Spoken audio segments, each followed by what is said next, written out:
Touch తుచ్చనంగా ఇట్లా ఊగినట్టు touch ఊగినట్టు 1 day before చర్చిలోనే practice ఇస్తారు. మీకు జరుగుతాయి జరుగుతాయి రిహార్సల్ జరుగుతున్నట్టు వీడియో నేను మీకు ఇస్తాను. ఇదే ఇంటర్వ్యూలో మీరు ప్లే చేయొచ్చు కూడా. ఓకే మొత్తము రేపు దయచేసి ఉంటే చూపించండి.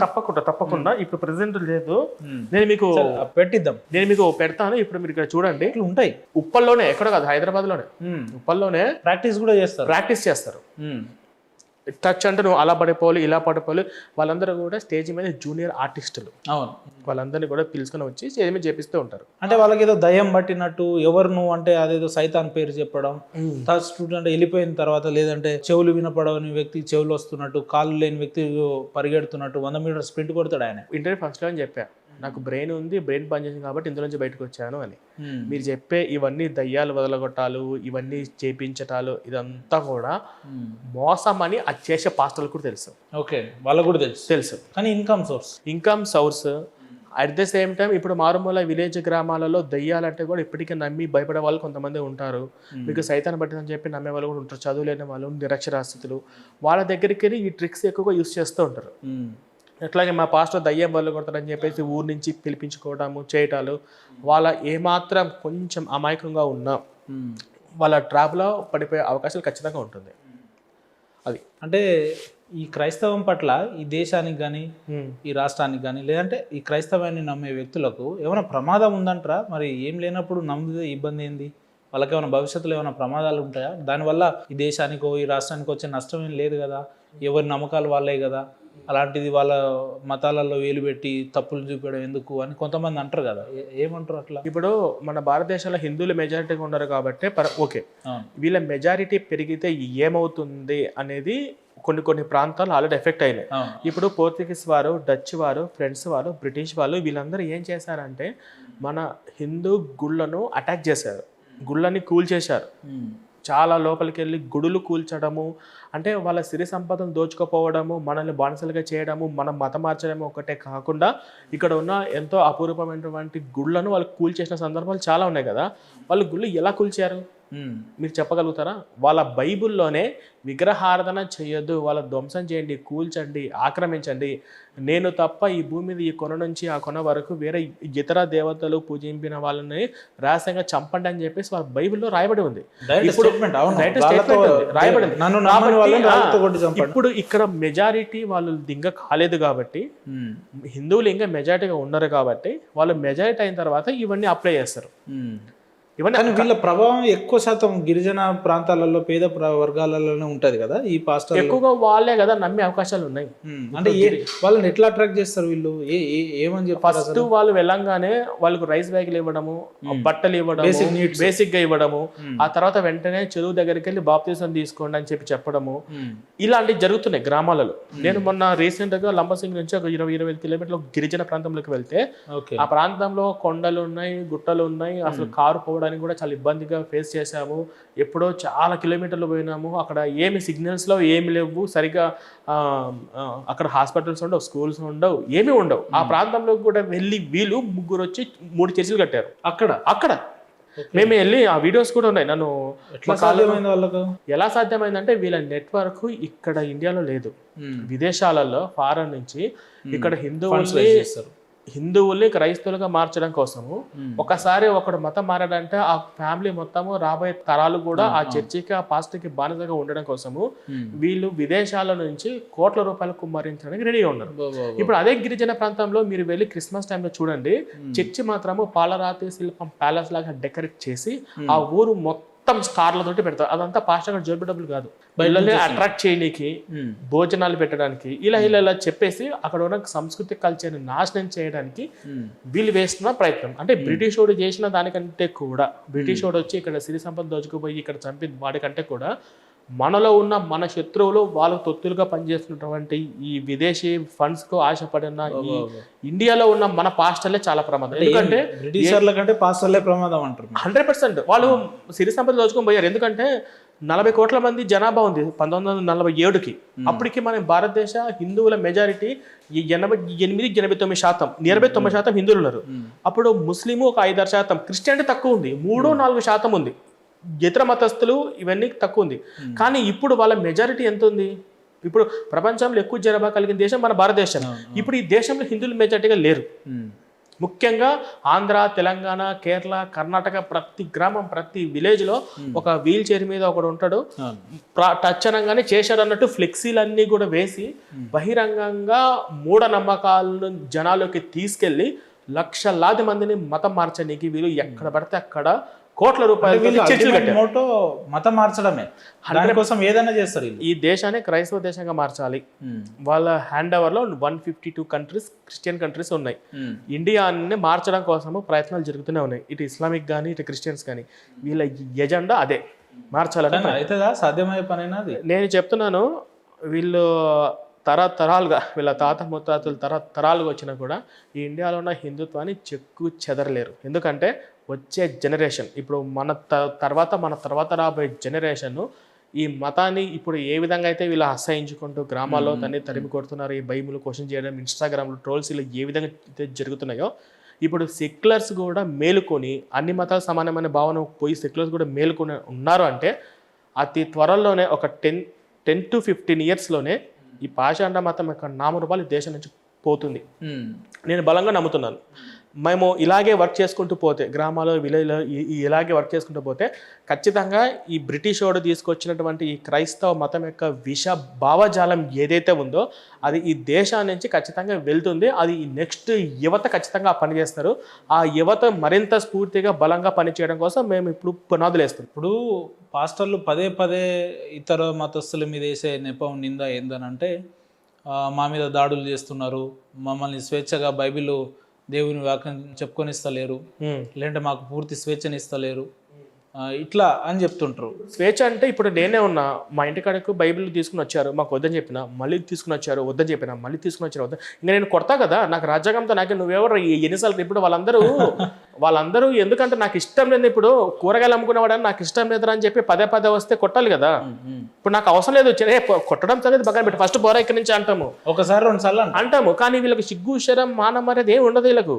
ఇలా ముఠాలు ఇప్పుడు మీరు ఈ కన్వర్జేషన్లో కూడా నాకు తెలిసి 100-120 పైగా ఈ ముఠాలు ఈ 2 తెలుగు రాష్ట్రాలు ఎక్కడో చోట సంచరిస్తూనే ఉంటాయి. ముఖ్యంగా గవర్నమెంట్ హాస్పిటల్కి వెళ్ళండి, ఈ ప్రేరాలు డబ్బులు పట్టుకుని ఒక మోట వేసుకొని ఏం చేస్తారు అక్కడ గవర్నమెంట్ హాస్పిటల్ పాస్టర్లు? అంటే గవర్నమెంట్ హాస్పిటల్లో వీళ్ళు ఏం చేస్తారంటే అక్కడికి వెళ్ళిన తర్వాత ఆ సమయంలో కొంతమంది సెన్సిటివ్ గా ప్రెగ్నెన్సీ ఉన్న లేడీస్ వాళ్ళందరూ ఇప్పుడు వెళ్ళేసి ప్రేరాలు చేస్తామా, ప్రార్థన చేస్తాం, తగ్గిపోతుంది చూడు, నాకు దేవుడు ప్రత్యేకంగా ఈ మాటలకు ఇప్పుడు ఎవరికైనా యాదృచ్ఛికంగా తగ్గిపోతుంది. ఆ తగ్గిపోయి వీళ్ళ బైబిల్ ఖాతాలో వీళ్ళ యేసు ఖాతాలో వేసుకొని చర్చికి తీసుకెళ్తారు. అలాంటి వీళ్ళ మాటలు, వీళ్ళ కుయుక్తులు మొత్తం కూడా నా 30 ఏళ్ళ నా జీవితం అన్ని రకాలుగా అవపోసిన పట్టి వచ్చి ఉన్నాను కాబట్టి చెప్తున్నాను. ఇది చాలా అంటే చాలా డేంజరస్ మతం.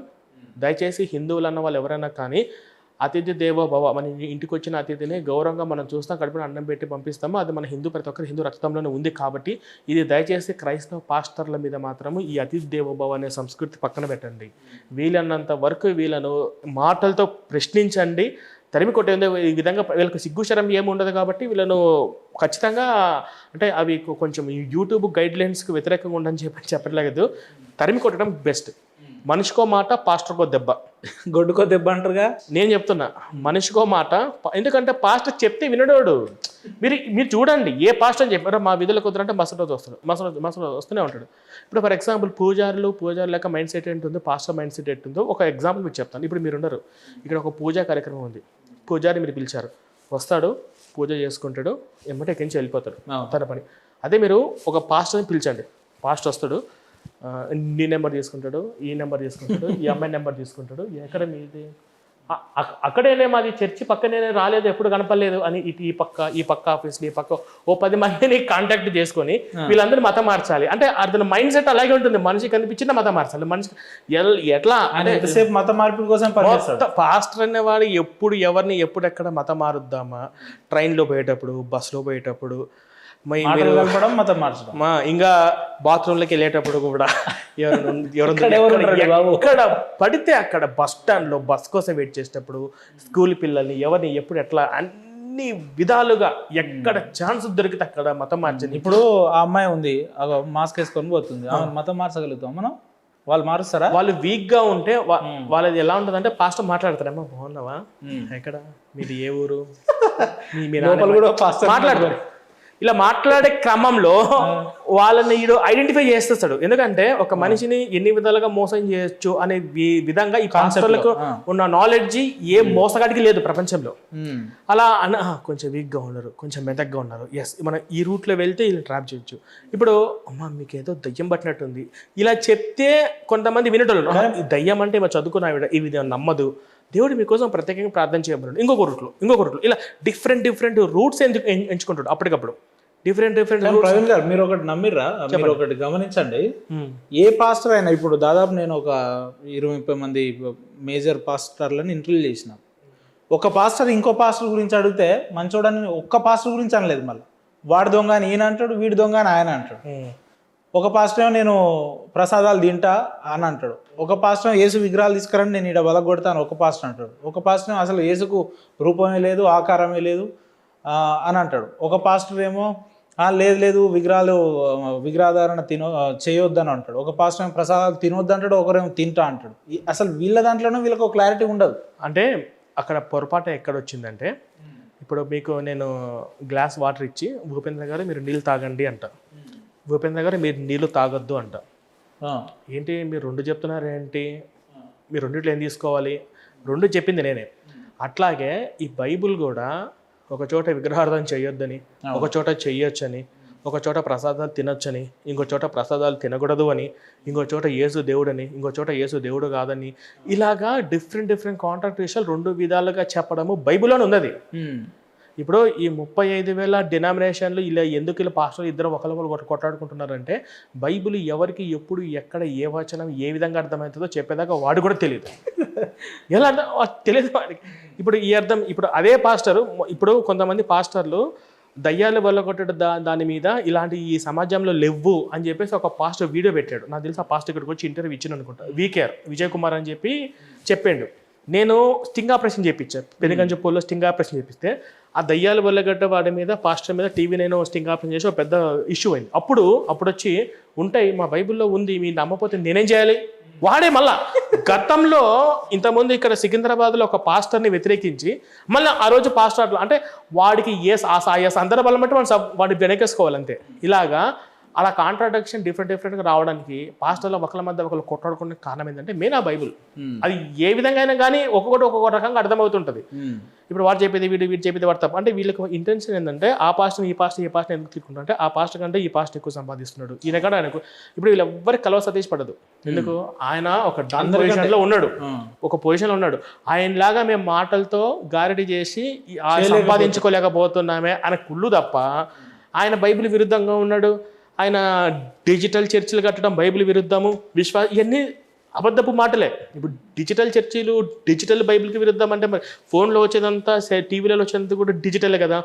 ఆయనలాగా మేము గారిడి మాటలు చేసి జబ్బులు సంపాదించలేకపోతున్నాం అనేది తప్ప ఇప్పుడు వేరే ఉద్దేశం ఏం లేదు. అంతే. ఇప్పుడు ఊర్లో మొన్న ఒక వీడియో నేను పెట్టాను, అదేదో ఊరుంది, ఆ ఊర్లో నా చర్చికి ఎదురుగా ఇంకొక చర్చి కడుతున్నాడని చెప్పేసి అబ్రహాము వాళ్ళు హోసన మినిస్టర్స్ వాళ్ళు చర్చి కడుతున్నారని చెప్పి ఈ పాస్టర్ గారు చర్చికి ఎదురుగా చర్చి కట్టడం ఏంది అని చెప్పేసి కంప్లైంట్ ఇచ్చాడు.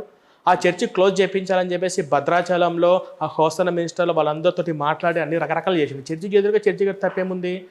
కానీ మన గుడి ఎదురుగా గుడి కడితే ఎవరన్నా అబ్జెక్షన్ చెప్తారా?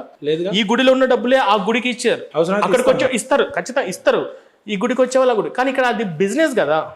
ఇప్పుడు ఈ చర్చికి ఎదురుగా ఇంకో చర్చి కడితే ఈ చర్చికి వచ్చేటోళ్ళు ఆ చర్చికి రారేమో, అంటే విశ్వాసులు తారుమారు అవుతారేమో, లేదా ఎప్పుడు వీడి ముఖం చూసేది అందరూ బోరు కొట్టి మళ్ళీ వేరే చర్చికి వెళ్ళి అడ్డంటే వెళ్ళిపోతారేమో, నా బిజినెస్ ఏమవుతుంది అని చెప్పేసి వీళ్ళ బిజినెస్ బాధ తప్ప వేరేది ఏం లేదు. ఇక్కడ దేవుడి నమ్మకము లేదు, బైబిల్ విశ్వాసము లేదు, వీళ్ళ కేవలము వ్యాపారం మాత్రమే. పాస్టర్లందరూ వ్యాపారం దృక్పథంతో, మొత్తం పాస్టర్లందరూ వ్యాపారం అంటే ఈ విశ్వాసం నుంచి వచ్చే మాత్రమే కాదు. నేను ఎన్ని ప్రాంతాలకు వెళ్ళాను, ఎంతమందికి సువార్తని మతమరిపి కరపత్రకాలు ఇస్తున్నాను, నా చర్చికి ఎంతమంది వస్తున్నారని చెప్పేసి వీళ్ళు పైన ఉన్న వాళ్ళకి అప్డేట్ ఇస్తేనే వీళ్ళకి ఫారెన్ ఫండ్ వస్తుంది.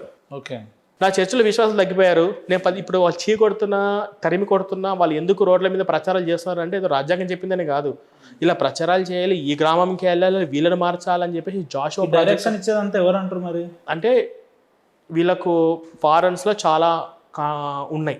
కాంటాక్ట్స్. మీరు ఏ ఊరికి వెళ్ళినా చర్చి లేని ఊరే ఉండదు. అవును. ఎంత గిరిజన ప్రాంతం, ఎంత కొండ ప్రాంతం వెళ్ళినా కూడా ఇలా నెట్వర్క్ అంతగానం పైనుంచి ఉంది. ఎలా మార్చాలి, ఎక్కడ మార్చాలి, ఎంతమందిని మార్చాలి, మార్చిన వాళ్ళకి ఏంటి, కొంతమందికి మార్చిన వాళ్ళకి డబ్బులు ఇవ్వడము, ఆ తర్వాత వాళ్ళ ద్వారా మిగతా వాళ్ళు మార్పించేలా చేయడము, కుటుంబం వాళ్ళు ఇప్పుడు వెళ్ళిన వాళ్ళందరూ చైన్ సిస్టమ్ అన్నట్టు 100% చైన్ సిస్టమే. చైన్ సిస్టమ్ ఎలాగైనా ఈ దేశం యొక్క క్రైస్తవ ఆధిపత్యము వచ్చిన వాళ్ళందరినీ ఓటర్లుగా మార్చుకొని రాజకీయ పరంగా ఎవరు నిర్ణయిస్తే వాళ్ళు సెంట్రల్లో స్టేట్లో నిలబడే విధంగా ఒక ఆధిపత్యం కోసము, ఒక ఓటు బ్యాంకు క్రియేట్ చేసుకోవడం కోసము అవుతుందా అని ఇప్పుడు ఈ 5, 10, 20 ఏళ్లలో ఏ పనేనా అవుతుందా? అంటే మనం అందరం కలిసి గట్టిగా పని చేస్తే ఇప్పుడున్న యంగ్ జనరేషన్ యువత ఎవరైతే ఉన్నారో వీళ్ళు చెప్పే ఈ దొంగ సాక్ష్యాలు ఇన్స్టా ట్రోల్ అవుతున్నాయి కాబట్టి ఇప్పుడు అవుతుందా అంటే మనం చేయాల్సింది మనం చేస్తాం, కానీ ఇది ఎక్కువగా గవర్నమెంట్ సీరియస్గా తీసుకోవాలి.